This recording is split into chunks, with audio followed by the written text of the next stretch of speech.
Bonjour à toutes et à tous qui nous suivent de partout dans le monde. Nous sommes présentement en direct de Al-Wihda. Et là, au moment où nous parlons, il y a le sommet qui est en train d'être déroulé, le sommet de G5 Sahel. Et aujourd'hui, à cette occasion, nous allons parler en quelque sorte des défis et les enjeux du G5 Sahel.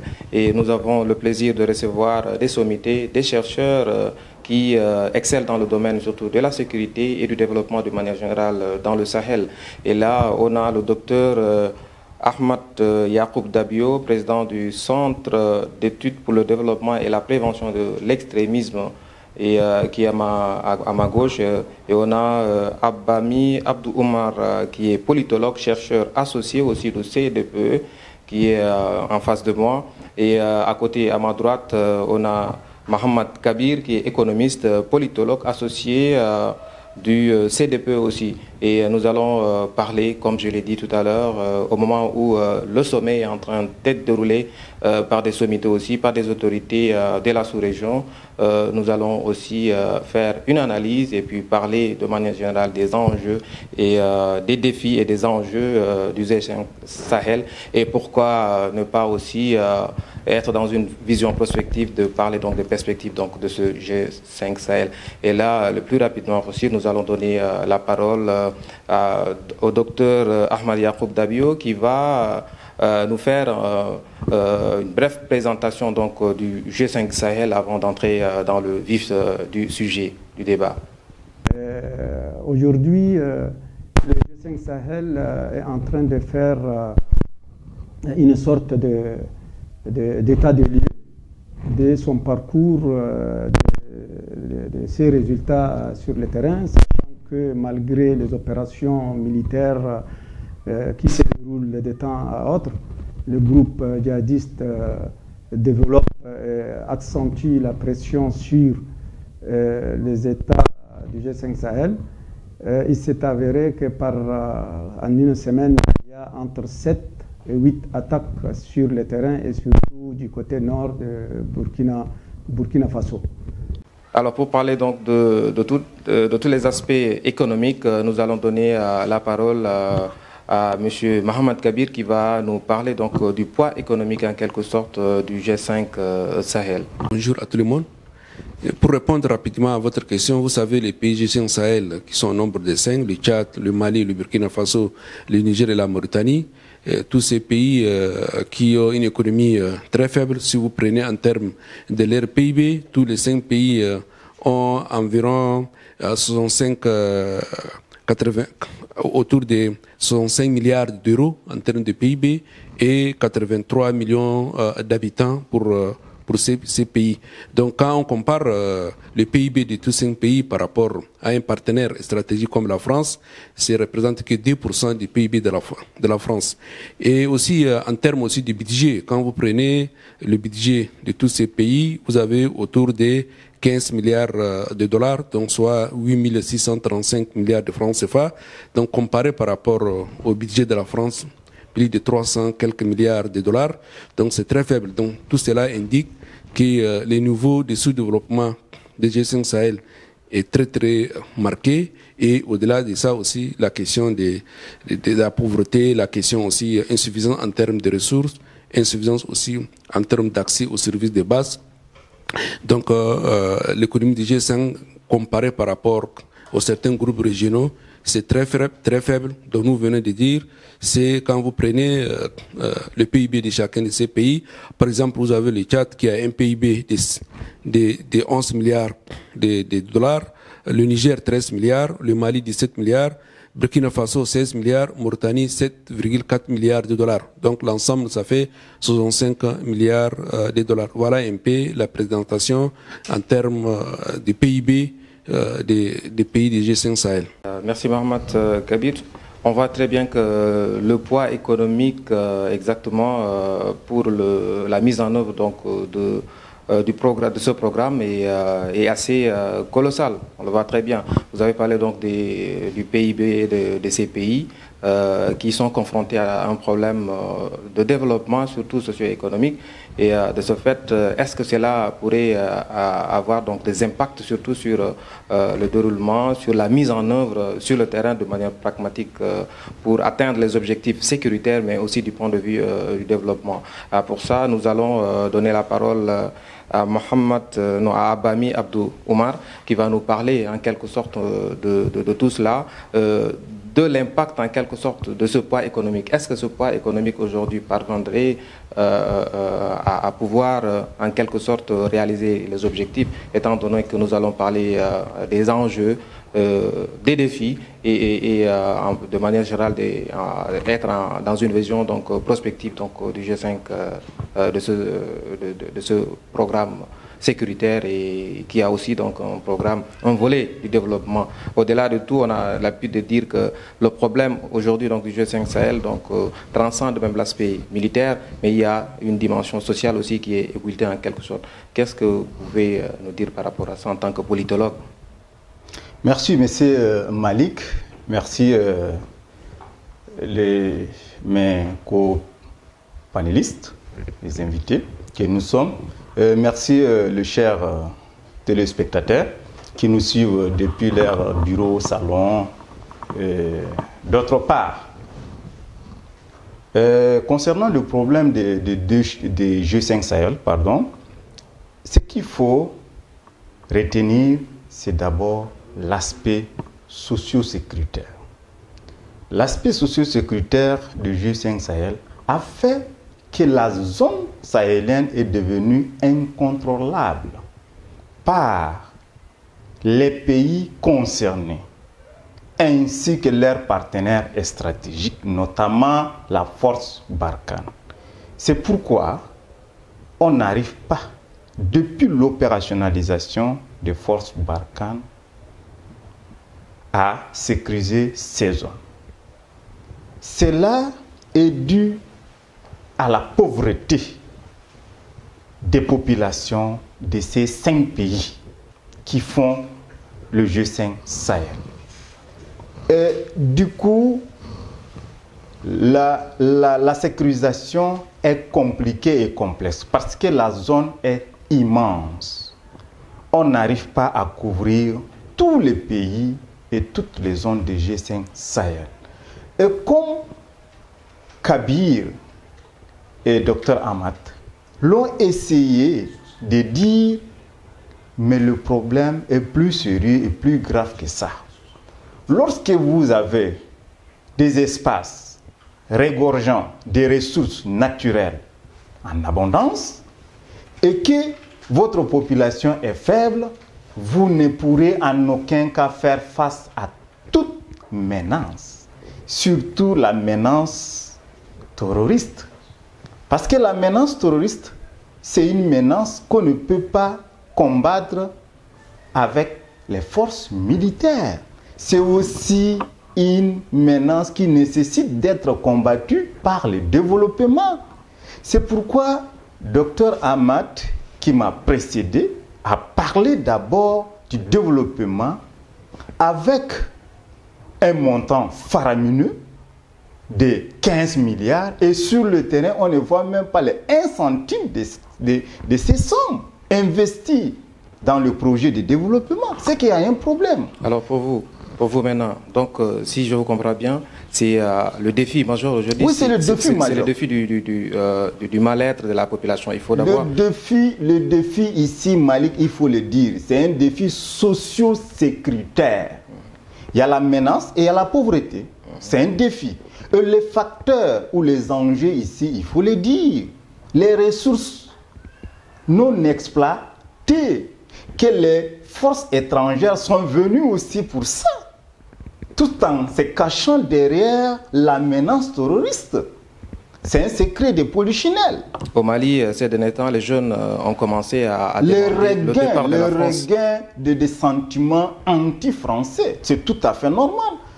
Là, les jeunes de la zone G5 Sahel ont compris l'agenda caché des forces étrangères dans cet espace. C'est la raison pour laquelle ces jeunes ont commencé à demander le départ de ceux-là ou de celles-là à travers les manifestations. Malheureusement, ces jeunes n'arrivent pas facilement à demander le départ ou à faire partir. Mais ils ne vont pas baisser les bras. Parce que les officiers militaires ou les autorités politico-militaires qui, pour leur intérêt propre, veulent que ces étrangers restent. Et comme ça, ils profitent à garder le pouvoir autant que possible. Et cela va au détriment du peuple ou des peuples de ces pays de G5 Sahel. Oui, mais soyons logiques, docteur. Est-ce Oui. que ce n'est pas grâce à l'intervention des forces françaises que Bamako n'est pas tombé entre les mains des djihadistes? Parce que les sentiments anti-présence, ce n'est pas des Français, hein, des forces étrangères, c'est toutes les forces étrangères qui sont contestées par la population, ne peut pas cacher la réalité. La réalité est que grâce à l'intervention des forces françaises, parce que là on parle des forces étrangères, pas seulement des forces françaises. Quand on dit forces étrangères, on ne veut pas directement indexer la France, mais aussi, elle fait partie. Oui, oui, La il y a force aussi Barkhane les fait forces partie. tchadiennes qui sont des forces étrangères quand même. Donc la population ne veut pas de la présence des forces étrangères. Mais est-ce que ce n'est pas grâce à la présence de ces forces étrangères, notamment la France et le Tchad, que Bamako n'est pas tombé entre les mains des djihadistes? Ce n'est pas ça qui est important. Maintenant, quel est le résultat de cette présence des forces étrangères? Est-ce qu'on a réussi à dégager les djihadistes de l'espace de G5 Sahel? J'ai dit non. Et c'est pourquoi il faut que le groupe de G5 Sahel, avec leurs partenaires, revoient un peu leur stratégie. Parce que, comme vous le dites, le problème n'est pas que sécuritaire. Et le président Macron, malheureusement, il ne l'a pas dit avant, mais il vient de le dire il y a 2 semaines, qu'il a constaté que le problème n'est pas que sécuritaire. Mais on va en parler peut-être de la position de la France après, mais revenons au groupe qui est constitué de nos États. Quand je vois le frère Mohamed Kabir parle du budget total de 15 milliards de dollars, il y a le coût estimé par un institut respectable à Stockholm, le coût des dépenses militaires du groupe de G5 Sahel est d'environ 1,408 milliard de dollars. Donc c'est rien par rapport au budget des États, l'ensemble. Je ne savais pas. Docteur, je découvre ce budget. Moi, je ne m'inscris pas dans cette logique. Je vous l'ai dit clairement. Pour moi, ce qui compte, c'est les faits réels. Nous, on observe les faits sociaux, on les analyse. Oui, mais c'est pourquoi j'ai dit maintenant, essayons de voir les résultats. Ou les montants avancés, c'est toujours des montants qui restent dans les tiroirs des autorités ou de nos autorités. Ce que nous voulons, c'est les résultats. Et pour ça, il n'y a pas un résultat concret qu'on a sur le terrain. En fait, je crois bien que vous dites presque la même chose. Ouais. C'est-à-dire Oui. que les résultats sont là, mais vous... Non, les résultats sont biaisés. Vous appréciez toujours sur les résultats du point de vue sociaux. Et lui, du point de vue militaire, c'est vrai qu'à un moment donné... le fait que Bamako n'est pas tombé, c'est grâce à la présence, à la force donc française et autres. Et de l'autre côté, du point de vue de l'aspect... Ici, on ne veut pas ici, on ne parle pas des résultats. Les résultats attendus de la part des populations maliennes, c'est quoi? De population de G5 Sahel. De G5 Sahel en Ça, c'est du point de vue du développement. Ou non, en dehors même du développement. Le premier résultat que les populations de G5 Sahel attendaient de la part des forces Barkhane, c'est quoi? C'est de mettre hors état de nuire tous les groupes djihadistes. Et aujourd'hui, ce n'est pas le cas. Les groupes djihadistes ne font que... C'est pas le rôle de Barkhane. Excusez-moi, je ne suis pas le porte-parole de Barkhane. Non, c'est notre rôle. C'est le rôle des États africains. Barkhane a fait ça Barkhane, c'est une contribution, c'est une complémentarité. On n'en disconvient pas.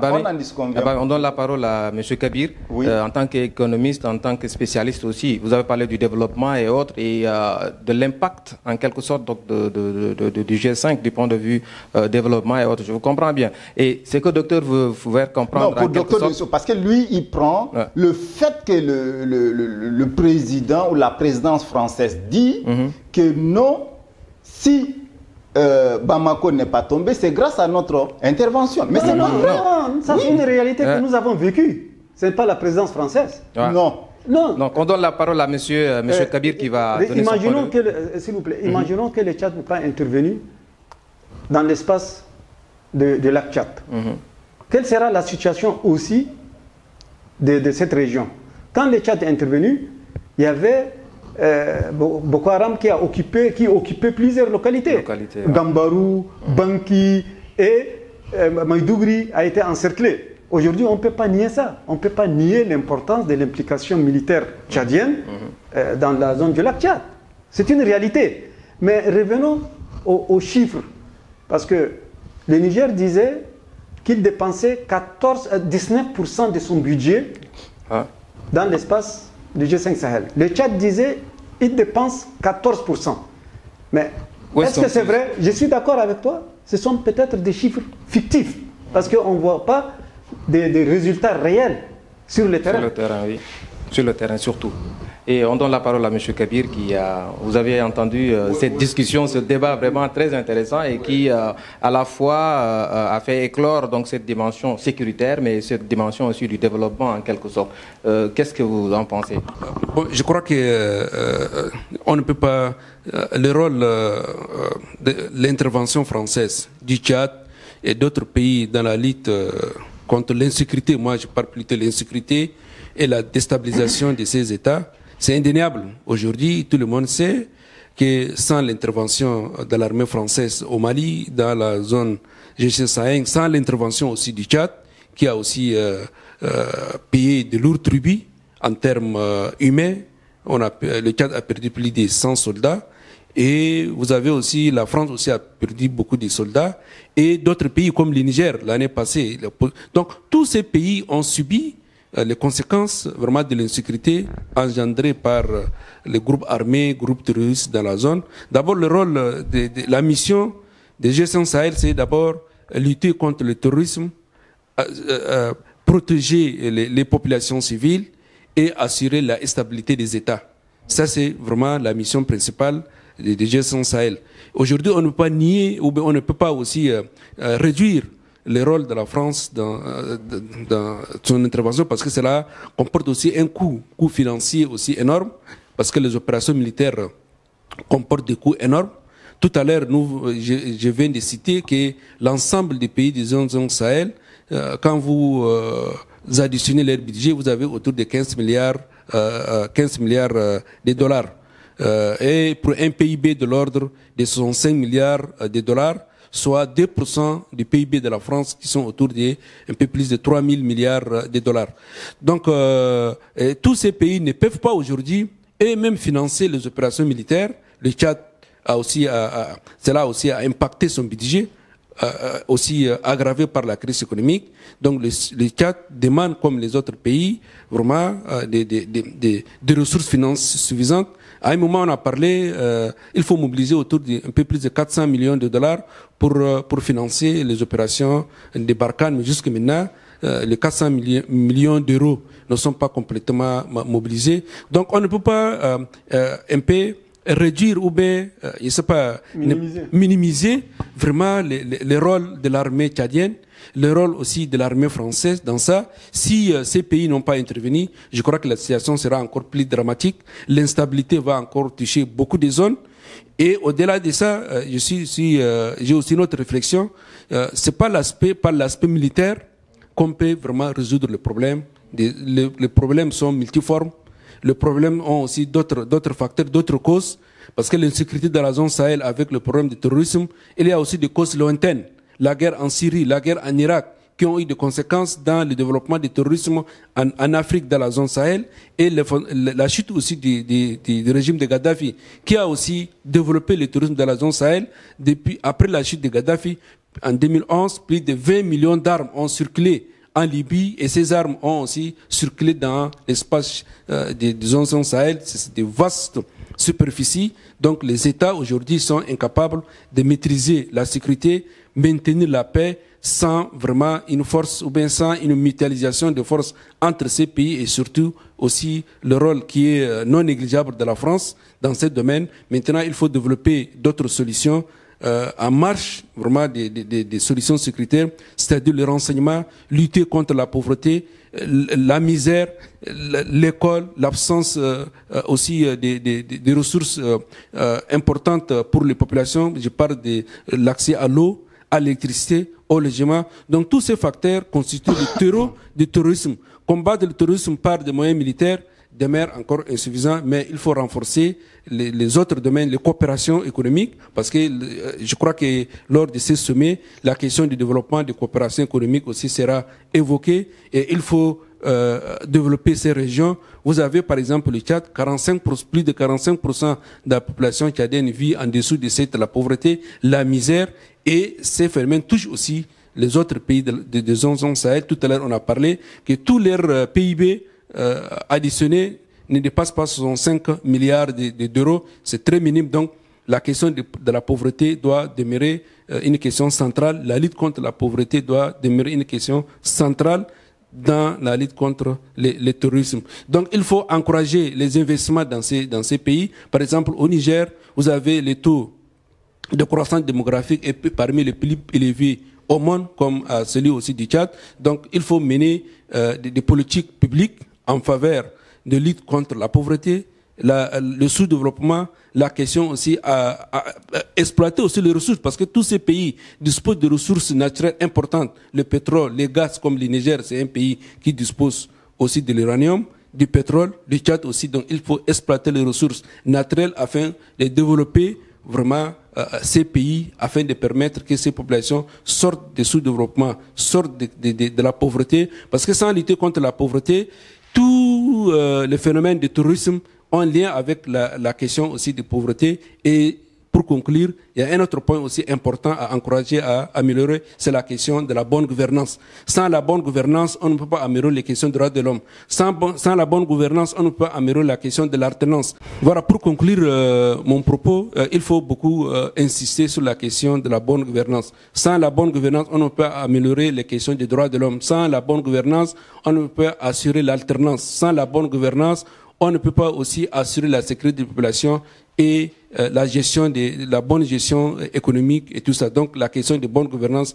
est une question aussi centrale et importante en marche de lutte contre le terrorisme à travers l'aspect sécuritaire. Pour peut-être plaire aux gouvernants des pays membres du G5 Sahel et à la France. Mais le problème qu'on a ici, ce n'est pas le problème de nos forces nationales, c'est-à-dire des pays qui participent au G5 Sahel. Nous, le problème qu'on a ici, avec les militaires français qui font partie de la force Barkhane, c'est de ça qu'il s'agit aujourd'hui. On a d'abord fait une évaluation de la durée de la force Barkhane dans les 5 pays du G5 Sahel, plus particulièrement au Mali. Et on n'a pas vu un résultat proportionnel au déploiement des militaires en quantité et en qualité. Vous voyez un peu, quand vous essayez de voir tous ces contours, vous allez dire qu'il n'y a pas un résultat attendu. Vous voyez, le G5 Sahel, à travers les 5 pays, il n'y a pas une zone forestière que les djihadistes peuvent se cacher pour échapper au raid de G5, de forces Barkhane. Parce que les forces Barkhane est dotée des appareils de haute gamme. Et pourquoi cette force n'arrive même pas à faire face? Par contre, comme Kabir a dit, les contingents des 5 pays qui combattent aux côtés des forces Barkhane font toujours mieux que la force Barkhane, il faut le dire. Grâce au contingent tchadien qu'on a stoppé l'avancée des djihadistes vers Bamako. Pour ça, vous ne pouvez pas quand même, ou la France ne peut pas nous dire que c'est grâce à elle que la colonne qui s'est dirigée vers Mali s'est arrêtée ou s'est stoppée. C'est faux. C'est faux. Et maintenant, de l'autre côté, il y a un investissement. Il y a un investissement chiffré. Et on ne voit pas en matière matérielle. Quand il faut parler de matériel, on ne voit pas. Donc, pour ça, ou dans ce sens, on ne peut pas dire qu'il y a des moyens, mais on n'a pas pu mettre à l'abri les pays de G5 Sahel face aux menaces terroristes. Pour les défis exactement présentés. Les défis, l'armée française devrait se retirer. Pour nous, hein, surtout pour qu'elle est incapable. Et à cet effet, elle doit plier des bagages et laisser la place aux pays membres de G5 Sahel. C'était prévu et pourquoi ça tarde jusqu'à là? Si ça tarde, parce que c'est la France qui fait la supercherie. Elle dit quelque chose. Sous les lumières ou sous le feu de projecteurs des journalistes et en coulisses, elle appelle les dirigeants pour leur dire que non, on ne quitte pas, on reste. Et pour ça, c'est vous qui devez dire à l'opinion nationale, régionale et internationale que la force Barkhane est nécessaire pour nous. Vous voyez? N'a-t-elle pas d'autres objectifs voilà, c'est pourquoi il y a un agenda caché. La France prend tous ces 5 pays pour son ventre. Et là, la France devrait se dire qu'elle a échoué. Ouvertement, ce n'est pas une honte. Donc, le temps de supercherie est déjà révolu. Les gens ont déjà, ou surtout les jeunes de ces pays, de ces 5 pays de G5 Sahel, ont démasqué les forces françaises, que ce soit force spéciale, que ce soit Serval, que ce soit Barkhane. C'est déjà démasqué. Donc, il est temps que la France laisse l'attitude à ses armées guerriers de faire le travail que la France est venue faire. Elle n'a pas pu relever les défis. Mais ce n'est pas la France aussi, la France à elle seule qui est là-bas. Il y a d'autres forces aussi, il y a les États-Unis aussi qui... Oui, docteur. Aujourd'hui, s'il vous plaît, la force qui est visible sur le terrain, qui est médiatisée, reste toujours la France. La MISMA, elle est là, mais elle ne fait pas le même travail que la France fait. La France ne fait rien, mais elle parle trop. Elle est trop visible. Elle est au devant de la scène. Et même le travail qu'on dit que la France a fait, ce sont les forces de la sous-région G5 Sahel ou de la région G5 Sahel ont fait. Et elle prend ça pour son travail. Il faut le dire. Ok, nous donnons la parole maintenant au docteur Yacoub, maintenant après juste l'intervention de Abami, qui est catégoriquement contre la France, de l'implication de la France par rapport à l'opération Barkhane et autres. Maintenant, l'implication de la France est démise depuis la mise en œuvre donc, de cette force et du point de vue donc, sécuritaire et autres. Quels sont les défis aujourd'hui? Est-ce qu'on peut dire que les objectifs et les résultats attendus, les indicateurs ont été bénéfiques du point de vue qualitatif et quantitatif, du point de vue sécuritaire et aussi du point de vue du développement? Partant de l'implication de la France, tout récemment au Mali, les jeunes se sont manifestés même pour le départ de la France. C'est-à-dire que c'est important aujourd'hui, la France joue un rôle non négligeable par rapport donc à ce qui s'est fait dans le G5 Sahel.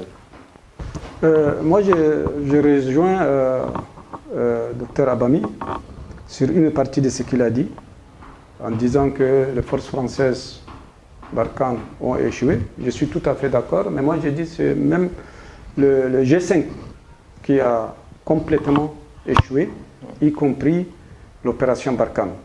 Parce qu'au moment où nous sommes, je parle de janvier-février, les experts ont relaté que 7 à 8 attaques par semaine des groupes terroristes se déroulent dans l'espace du G5 Sahel et plus particulièrement au Burkina Faso. Et c'est pourquoi aujourd'hui, à travers ces sommets, on cherche à avoir une autre stratégie de redéploiement des forces qui se trouvent dans l'espace du G5 Sahel, mais un redéploiement vers le nord, parce que actuellement les forces sont concentrées sur les triangles géographiques, mais les djihadistes se sont repliés en quelque sorte vers l'est du Burkina. Et c'est comme ça qu'aujourd'hui, on pense pouvoir redéployer les forces pour tenter une dernière chance. Parce qu'il y a un échec. S'il n'y a pas un échec, ils ne pensent pas à redéployer les forces. En parlant de la Donc France...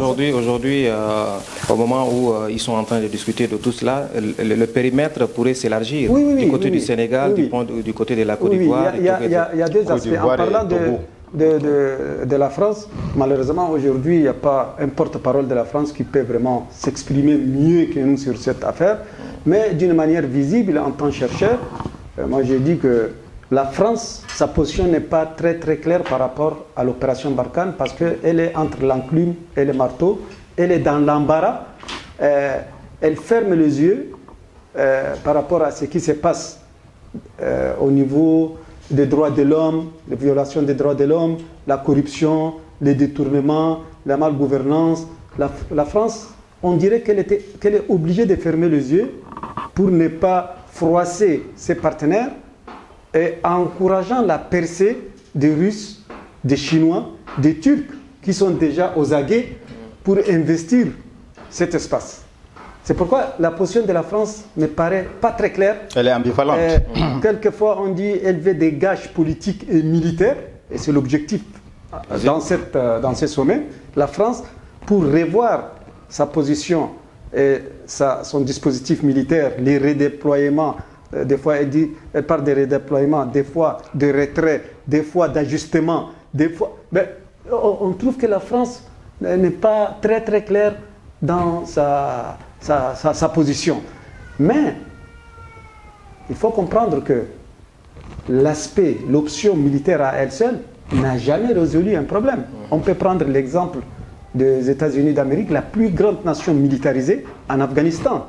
Les anciens terroristes, aujourd'hui, sont devenus des amis des Américains. On les protège même. Donc, je me pose la question, pourquoi ne pas ouvrir des dialogues avec les groupes modérés? Et c'est valable aussi dans le lac Tchad, parce qu'un jour ou l'autre, on va ouvrir des dialogues. Pourquoi ne pas le faire, avoir le courage et le faire dès maintenant?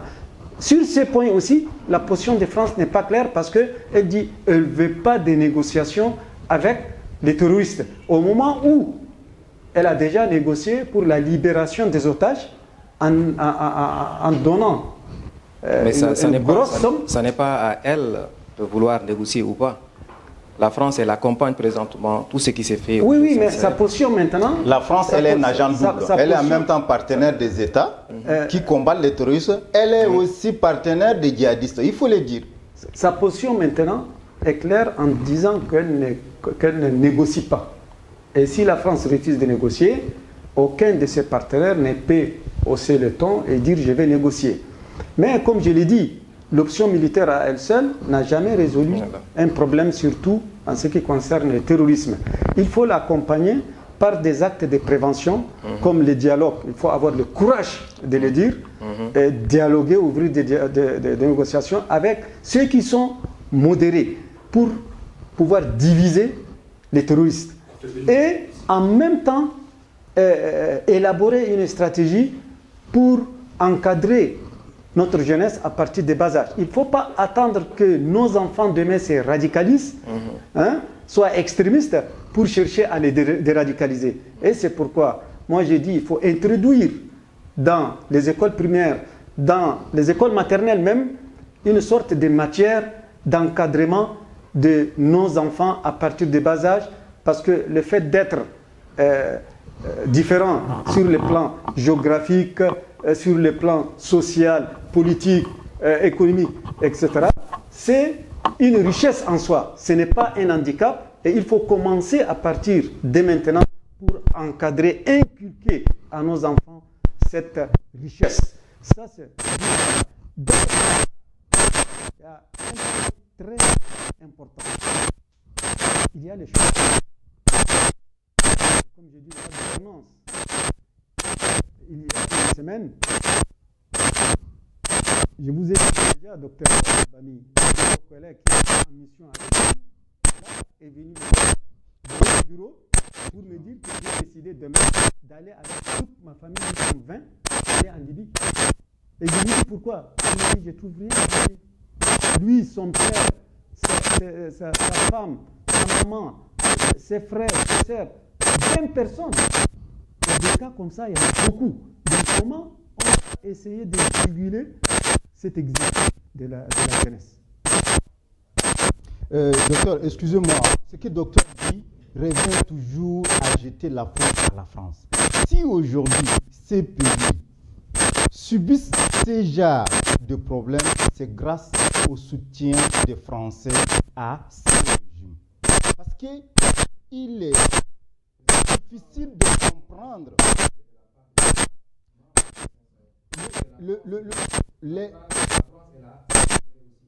pourquoi? Parce que la France a des intérêts pour continuer à soutenir ces régimes semi-démocratiques. Il faut le dire. Il est hors de question que ces pays disposent des ressources naturelles en abondance et leurs populations sont pauvres. Elles souffrent. Pourquoi? La malgouvernance de ces pays est un problème structurel soutenu par la France. Parce que la France avait déjà posé ses jalons depuis avant l'indépendance. Donc c'est devenu en quelque sorte une chasse gardée pour la France. Et la France ne veut pas perdre cette chasse gardée. Malgré avec la présence des puissances émergentes telles que la Chine, la Russie. Et là, la France est dans l'embarras. Et il y a ce qu'on appelle l'extension des zones d'influence des puissances émergentes dans le précaré français. Le G5 Sahel reste toujours un précaré français que la France ne veut pas qu'une autre force vienne contester. Quelle est la solution maintenant? La solution revient toujours au peuple de ces pays. À l'heure actuelle, il y a le risque d'extension du terrorisme jusqu'à le Bénin, la Côte d'Ivoire. Président, ces risques d'extension-là, c'est dû par rapport à la présence des forces Barkhane. Imaginez avant l'intervention des forces françaises dans cette zone, plus particulièrement au Mali, il n'y avait pas une telle montée en puissance de groupes djihadistes. Vous prenez le retrait donc de la Le retrait immédiat et spontané. C'est sur ça qu'on est là.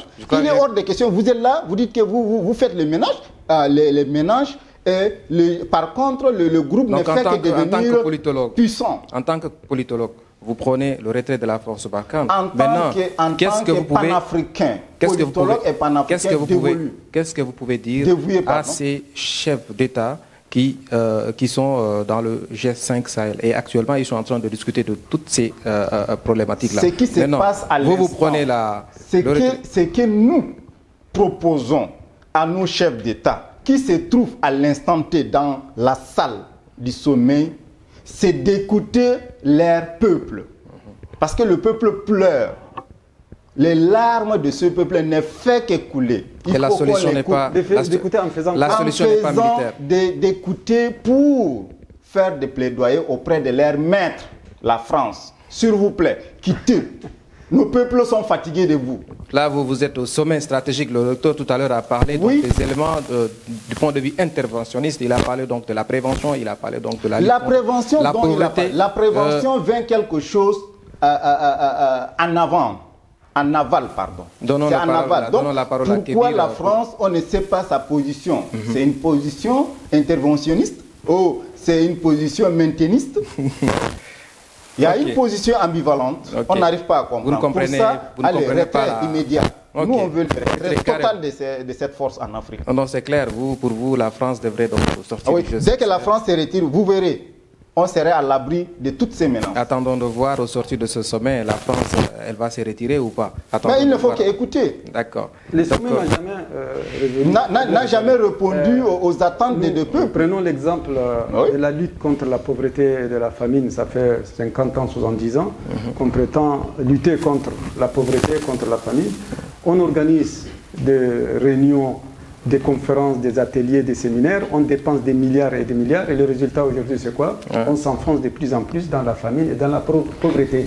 Au lieu d'organiser des conférences qui n'amènent nulle part, il fallait investir cet argent pour diminuer ou baisser le nombre de chômeurs, par exemple, pour créer des emplois, hein, pour développer, pour construire une route. On n'a pas besoin de conférences, de réunions qui ne rapportent rien du tout, à part des communiqués qui ne partent nulle part.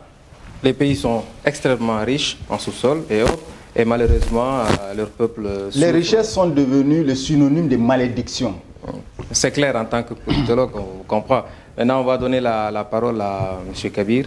Et par rapport à tout ce qui a été dit, le politologue a monopolisé la parole carrément. Et on sent très bien que c'est le politologue qui parle.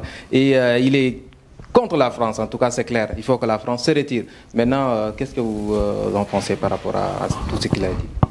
Je ne suis pas dans cette francophobie primaire qui consiste à considérer la France est responsable de tous nos problèmes.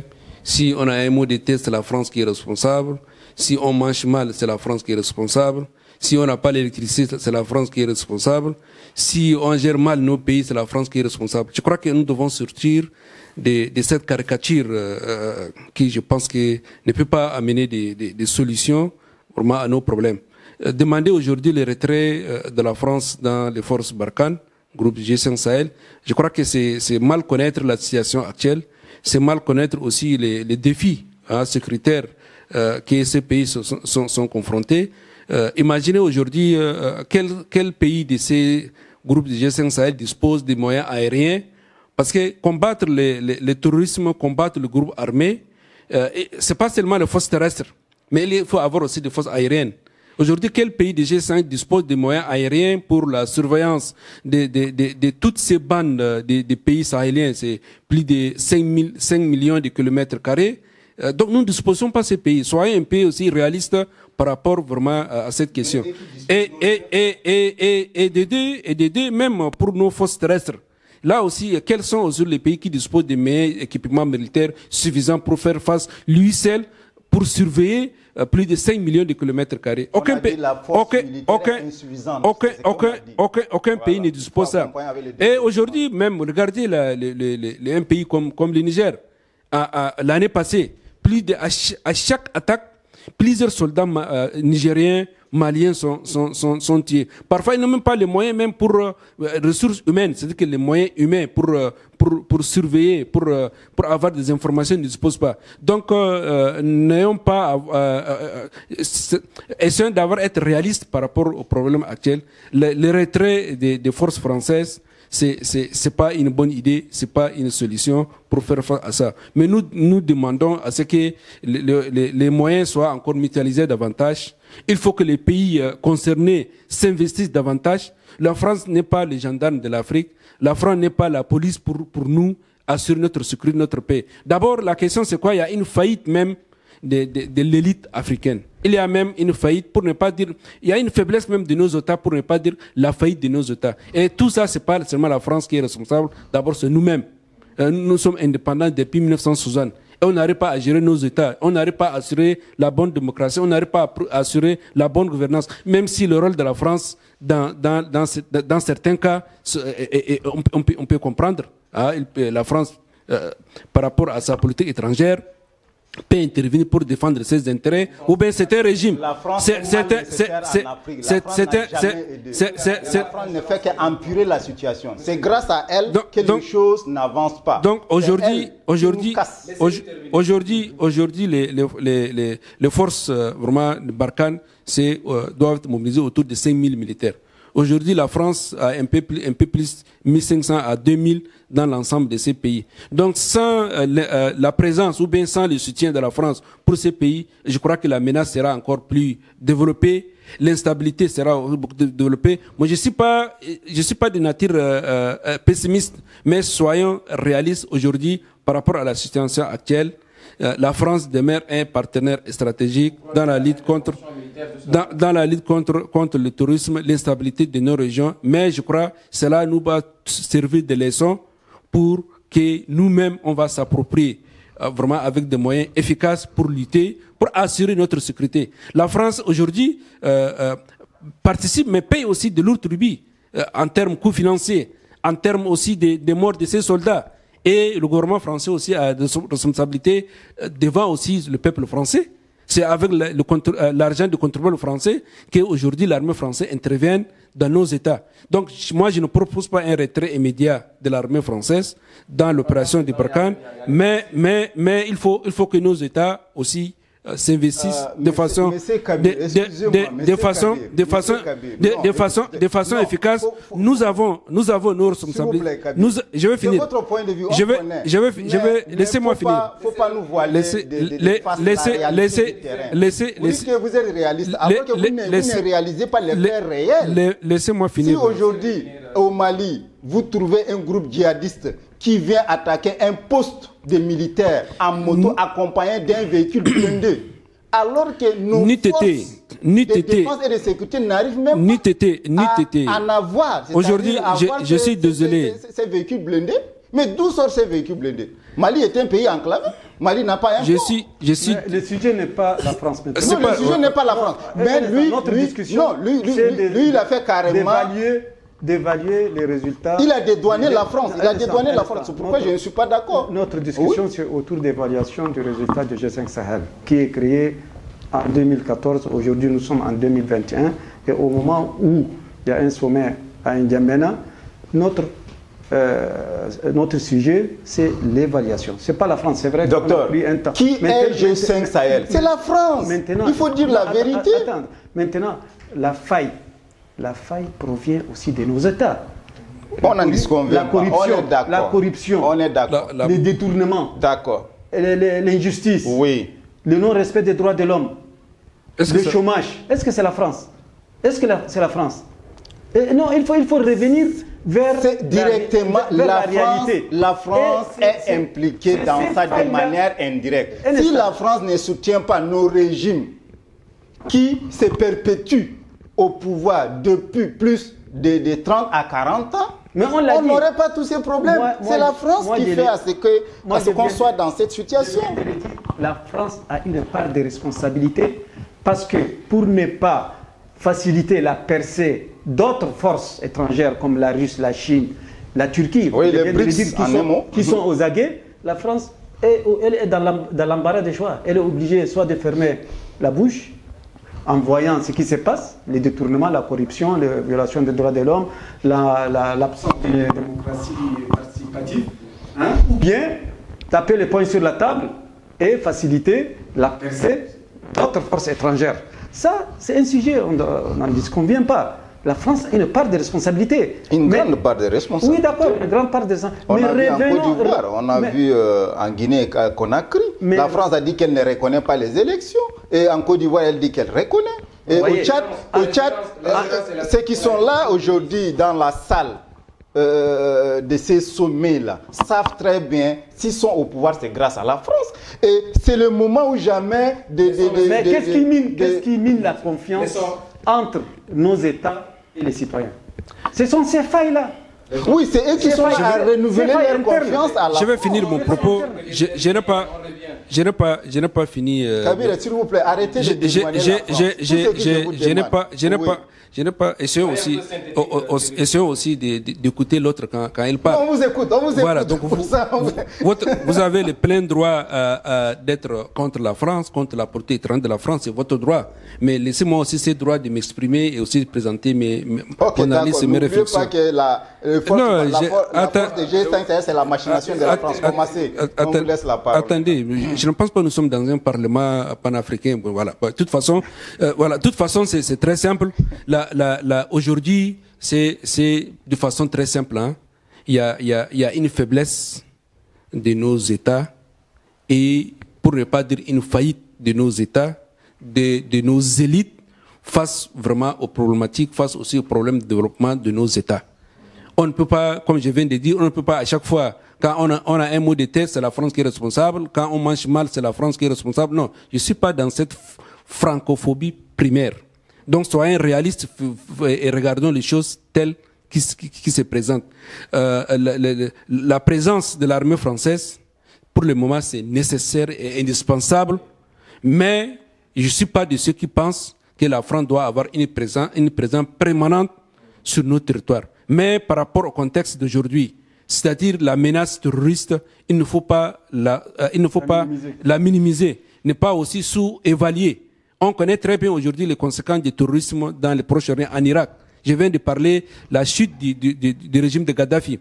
Et les conséquences qu'on a vues. Plus de 20 millions d'armes ont circulé dans ces pays. Si aujourd'hui on voit la circulation des armes dans le groupe du G5 Sahel, c'est aussi les conséquences de la guerre aussi en Irak. Donc il faut d'abord régler aussi, parmi les solutions, il faut rapidement aussi résoudre les problèmes libyens, le conflit en Libye, la guerre en Libye, il faut aussi résoudre parce que c'est une partie des terrorisme en Afrique aussi alimentée par ça. Et je reviens pour terminer aussi la question de gouvernance. La question de la lutte contre la pauvreté, la misère, tout ça, si on n'arrive pas à résoudre, combattre le terrorisme, le groupe djihadiste par les moyens militaires, c'est insuffisant. Donc, par rapport à ces sommets, il faut faire une évaluation de la situation et il faut aussi renforcer les moyens. Jusque maintenant, on parle de 5 000 soldats, mais c'est insuffisant quand vous allez voir la superficie de tous ces pays et nos États seuls n'arrivent pas. Ça, il faut le reconnaître. Nos États seuls ne peuvent pas vraiment combattre ou bien éradiquer ils ne sont pas préparés. Kabir, on ne peut pas éradiquer le terrorisme. On peut, non. Il y a des pays aussi en Afrique, même ailleurs, ils ont pu résoudre le problème du terrorisme. La Mauritanie, l'Algérie. J'ai rejoint aussi le docteur Ahmed. Il faut aussi entreprendre aussi parmi les solutions, les dialogues. Il faut aussi dialoguer aussi avec les autres. Ceux qui ont pris les armes, ce sont nos frères africains. Ce ne sont pas des gens qui sont venus du ciel. Ce ne sont pas des gens qui sont venus, je ne sais pas, de notre planète. Ce sont nos frères. Écoutons leur doléances. Qu'est-ce qu'ils revendiquent à travers pourquoi ils ont pris les armes? Qu'est-ce qu'ils revendiquent? Dialoguons avec eux. Si on a, à travers le dialogue, si on arrive à trouver des solutions, tant mieux que de gaspiller de l'argent, de gaspiller, je ne sais pas, des moyens financiers, laisser certains soldats mourir. Donc, le dialogue aussi doit faire partie intégrante des solutions. Et troisième point que je voudrais faire ça, aussi, ceux qui ont aussi déjà quitté la question de réinsertion des combattants ou bien des désengagés. Ça aussi, c'est un point. Comment il faut récupérer ça? Il faut comment les réinsérer dans la vie sociale, dans la vie professionnelle. Donc voilà autant de pistes qu'on peut vraiment résoudre ces problèmes. Et la question du terrorisme, comme nous venons de dire, pour finir, d'abord, c'est un phénomène mondial. Et malheureusement, les États du groupe G5 Sahel, c'est devenu aujourd'hui le ventre mou vraiment du terrorisme parce qu'il y a beaucoup d'insuffisances dans nos États qui ont aussi développé. Merci. Permettez-moi de recadrer un peu. Oui, vous allez ajouter, mais on est d'accord. Une minute. Donnez la parole au docteur et après une minute. Avant qu'il passe, il faut qu'on réveille un peu. On n'a pas beaucoup de temps. On n'a pas beaucoup de temps. On n'a pas beaucoup de temps. Quelques secondes. Il a évoqué l'aspect de désengagé. Ça, c'est très important. Et ça explique combien nos États ne sont pas responsables. On a par exemple environ, fin 2021, il y aura environ 7000 désengagés des hommes et des femmes qui ont déposé des armes et qui a dit les désengagés. L'aspect des désengagés, ça c'est très important et ça explique combien de fois nos États ne sont pas responsables. Jusqu'en fin 2021, on aura au total environ 7000 désengagés, femmes et hommes, dans le bassin du lac Tchad et qui attendent toujours la réinsertion socio-professionnelle. Le centre a fait le travail et a fait le profiling et jusqu'à là, les États membres du bassin du lac. Revenons à ce que Kabir vient de dire. Il a parlé des désengagés, surtout les désengagés de Boko Haram. Il y aura jusqu'à fin 2021 un nombre important qui vient s'ajouter au nombre existant. Il y aura environ 7000 désengagés. Et là, ça explique l'irresponsabilité de nos États membres du bassin du lac Tchad qui n'arrivent pas à prioriser cet aspect. Ces gens attendent une réinsertion socio-professionnelle. Et le centre a fait ce qu'est un partenaire très important des États membres du bassin du lac Tchad, a fait déjà le travail et invite ces États à prendre en charge la réinsertion socio-professionnelle. Ce sont des jeunes femmes, des jeunes hommes qui risquent de se disperser parce qu'aux dernières nouvelles, on a appris qu'environ 200 personnes ont pris le chemin de la Libye. Parce qu'il n'y a pas de perspective. Ils partent en Libye maintenant pour faire quoi? Est-ce que pour prêter allégeance aux autres groupuscules terroristes qui sont sur place, ou bien pour chercher du travail, ou bien pour prendre la mer pour... ils s'intéressent à l'Europe. Là, c'est un aspect très très important. Et aujourd'hui, on lance un appel à nos États qui ne respectent pas et qui ne donnent même pas d'importance à la société civile. Ils ne donnent pas d'importance à la recherche. Ces centres-là, les centres d'études et de recherche, ça fait 3 ans et aucune aide, aucun soutien, aucune contribution d'un État membre du bassin du lac Tchad. Et ça, c'est une honte parce que la recherche n'est pas importante pour nos chefs d'État. La société civile n'est pas importante pour nos chefs d'État. Ce n'est pas normal. Il faut que ça change. Il faut qu'on implique la société civile. Il faut qu'on implique la recherche et les chercheurs. Et je vous remercie. Où le sommet est en train d'être organisé dans la capitale du Tchad, plus précisément à N'Djamena. Nous étions en train de discuter des enjeux, des perspectives et même des défis en quelque sorte du G5 Sahel. Nous avons eu l'honneur de discuter donc de cela avec Dr Ahmad Yacoub Dabio, qui est le président du CDPE, le Centre d'études pour le développement et la prévention de l'extrémisme, qui sont en train de faire un excellent travail dans la réinsertion sociale des engagés de Boko Haram dans la zone du lac Tchad. Et on a eu aussi Abami Abdou Omar, qui est politologue, qui est chercheur associé au CDPE, et Monsieur Mohamed Kabir, qui est économiste et chercheur aussi associé au CDPE. Ce fait, au moment où les activités et les échanges sont en train de dérouler, nous étions en train de discuter donc de ces grands enjeux concernant la politique sécuritaire et du développement donc de la sous-région, la région que partagent les pays donc du G5 Sahel. Sur ce, nous vous donnons rendez-vous très prochainement pour pouvoir discuter de l'après donc de ce sommet, pour voir exactement quelles sont les perspectives, et quels sont les engagements et quelles sont les recommandations qui ont été prises en compte au sortir de ce sommet. Nous vous souhaitons un très bon sommet et suivez l'actualité de sommet. Et très rapidement, sur les antennes de Al-Huda, nous parlerons des recommandations qui vont être prises au sortir de ce sommet. Merci à toutes et à tous de nous avoir suivis. À très vite.